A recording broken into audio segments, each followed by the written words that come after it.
Okay, I'm going to give you an update on where things stand as ballots are still being counted.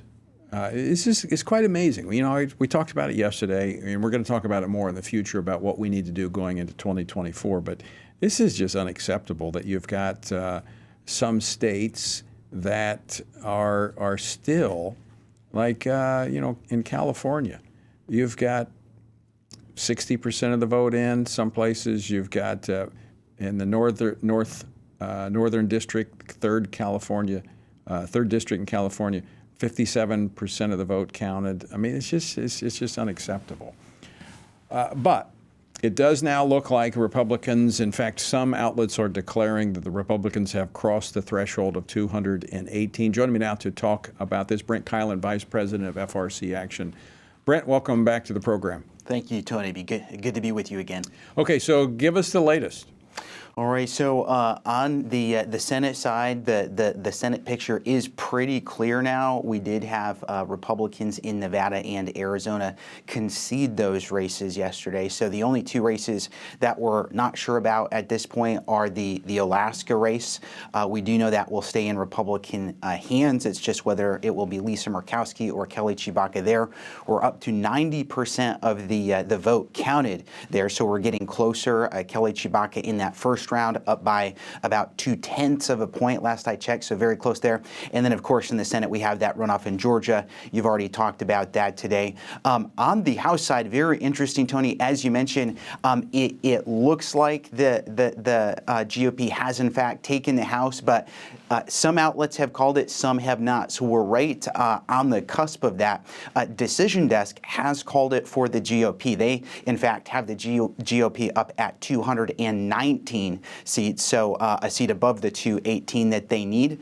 But some of the other outlets, like the Associated Press, which is an outlet that a lot of people do look to for this, they have not yet called that. They still have the GOP at 217 seats. So we're, depending on the outlet, we're right on the edge, or the GOP has, in fact, taken the majority as of yesterday. Decision Desk, the two seats they called, the AP hasn't called yet, are in California, two California races there.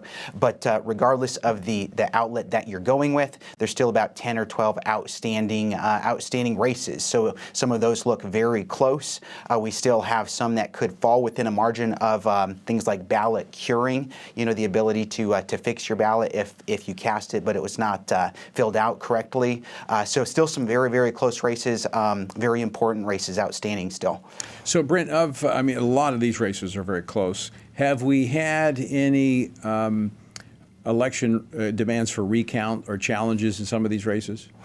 Tony, not that I have seen yet, but I know of at least one in Colorado where they're kind of waiting to see where these last few ballots come in, because the Republicans up by, I think, about 1,200, but I believe the recount threshold is 800, and they're in the process. I think today is the deadline for ballot curing, so it's possible that that could take that margin under that 800 vote threshold, and then a few more of these. It will really just depend, you know, what those final votes are.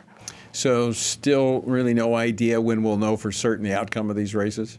It's difficult to say, Tony. Like you said, the counting has dragged on. In states like California, they give them a long time to get these ballots in. They have more time to have those come through the mail and still be counted and things like that. And so typically we've been seeing a couple seats counted every day. So I would assume we would continue to see that over the next couple of days. But I'm just guessing at this point. We're really not sure at this point. Final question for you, Brent Keilen. The FRC Action PAC endorses candidates. And give us kind of a quick rundown on how FRC Action PAC did in this election cycle. Yeah, Tony, we this cycle endorsed 70 candidates. Most of those are at the federal level, but some state. And you know, as we've talked about before, these are people that we've met with, we've vetted on faith, family, and freedom issues. These are people we think will really stand up for these issues. And so far, we're at 77% of those have won. So we're really excited about those. We're excited that we'll be able to work with them in implementing good policy, but we still have a couple of races outstanding as well because of the counting, so that number could tick up a little bit as well. All right, Brent Keilen, always good to see you. Thanks so much for joining us. Thanks, Tony.